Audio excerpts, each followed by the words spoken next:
É preciso ouvir e vivenciar a palavra de Deus. Leia a Bíblia todos os dias. Leia a palavra de Deus. Leia a fonte da vida. É através da leitura da palavra de Deus que você vai fortalecer a sua fé e fortalecer a sua caminhada de cristão. Jesus Cristo nos pediu, nos ordenou, falou para nós através do Evangelho: ide e pregai o Evangelho a toda criatura. É nossa missão.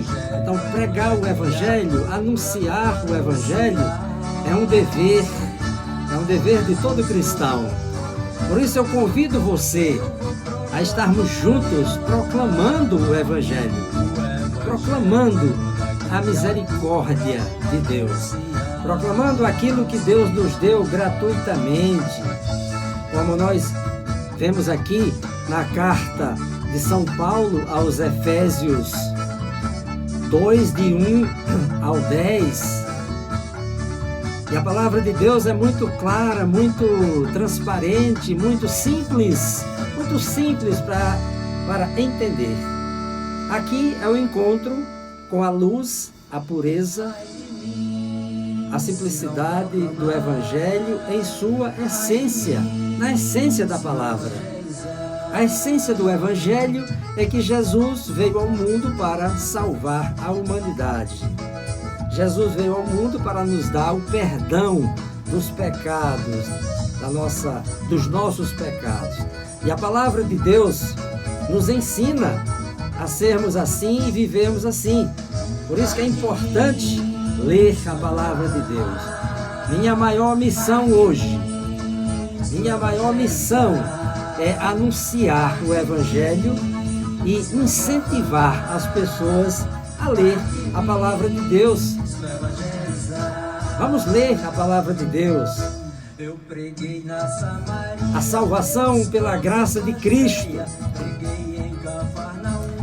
E vós outros estáveis mortos por vossas faltas, pelos pecados que cometestes outrora, seguindo o modo de viver deste mundo, do príncipe das potestades do ar, do espírito que agora atua nos rebeldes.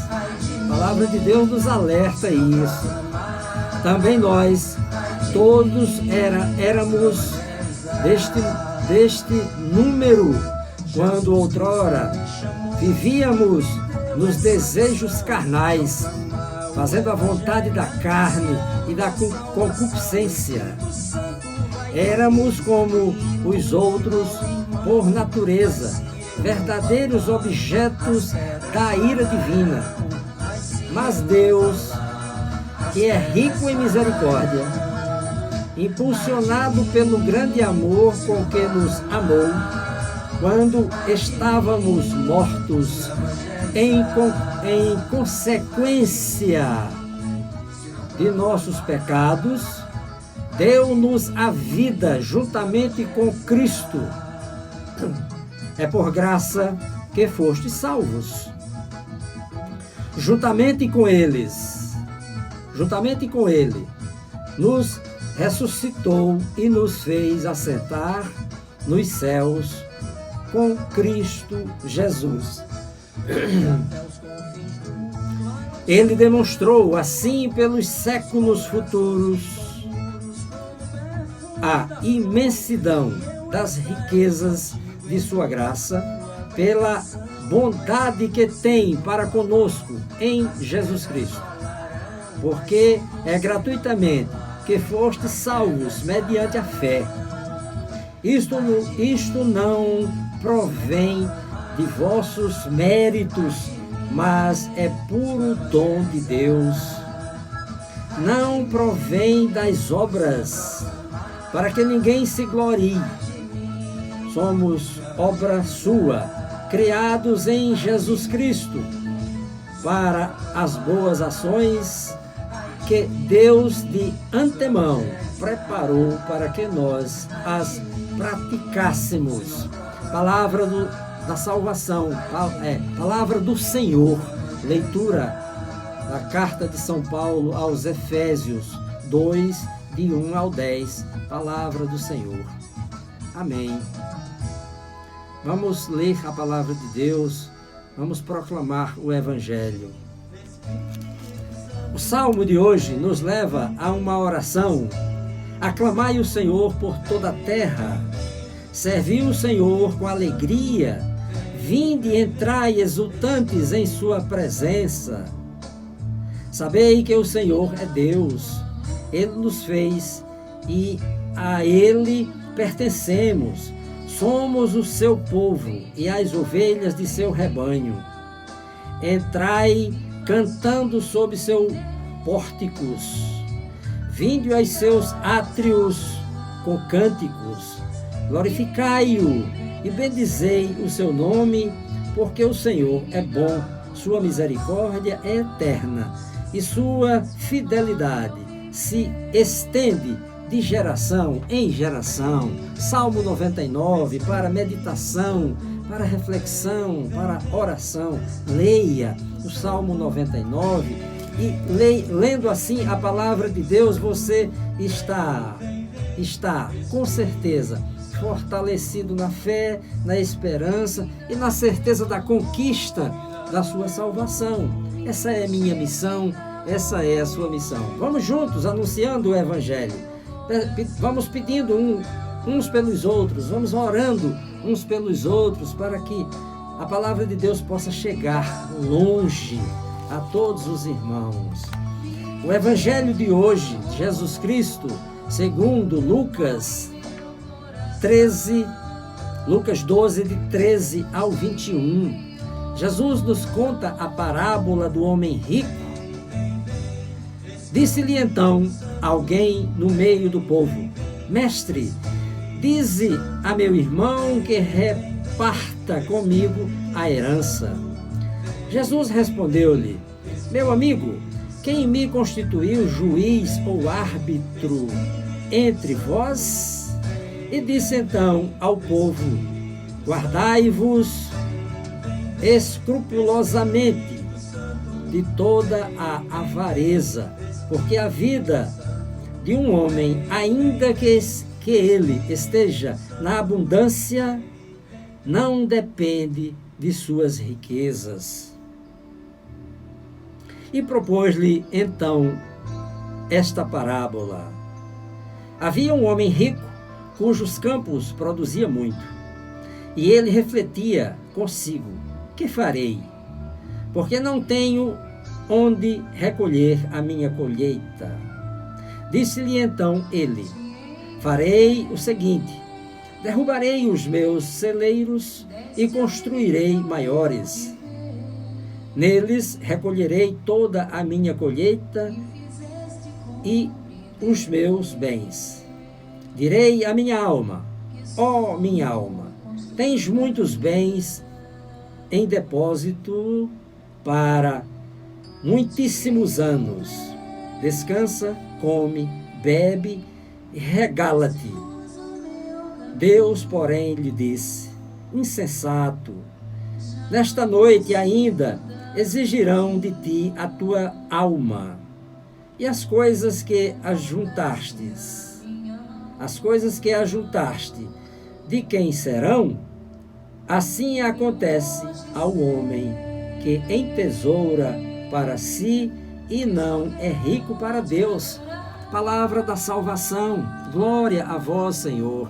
Aqui o Evangelho, a essência do Evangelho nos mostra que nós precisamos sim cuidar da vida, mas que não podemos depositar nos bens materiais a riqueza como se fosse como o homem disse aqui: regala-te, ó minha alma, tens muitos bens depositados.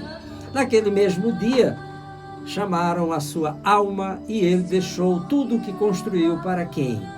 Para a herança, a bendita herança. que está muita confusão nas famílias, muita briga nas famílias, através de uma herança deixada pelos pais. Não estou querendo aqui dizer, porque Jesus nunca disse que ninguém deve lutar, batalhar e ir em busca das suas conquistas, porque a riqueza abençoada por Deus é dada por Deus. Você deve lutar, deve procurar conquistar os seus bens, mas que você não deposite nos seus bens materiais a sua vida, a sua glória, porque tudo isso, quando Deus nos chama, tudo isso fica. Então, que fique para nós essa reflexão aqui, que eu vou ler para todos nós aqui. Aos olhos de muitos, pode parecer a coisa mais natural, mais normal e natural do mundo buscar ser rico, farto e, portanto, feliz. Mas as leituras de hoje nos mostram que não é exatamente assim. Há um contraste, um antagonismo total entre o Deus deste mundo, Efésios 2:2, e a visão da vida que Ele e que Jesus nos propõe. E não apenas a visão de Cristo, mas a mente de Cristo. Só podemos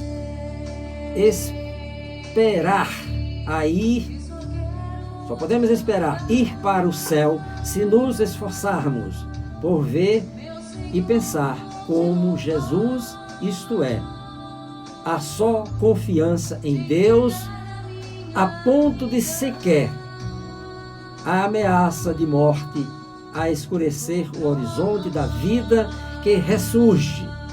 Só alguém assim pode crer, entender, amar e ensinar que a pobreza é a porta da riqueza. Lucas 12:21. A fome da plena saciedade e a tristeza, segundo Deus, a verdadeira alegria. Porque a fome é a fonte, entender e amar e ensinar que a pobreza é a fonte da riqueza, porque a pobreza em Deus, a pobreza em Cristo é a fonte da riqueza, que é o pão da vida, que é o próprio Deus, a riqueza. Porque a tristeza é a fonte da alegria, porque a alegria é Deus, a alegria é Cristo.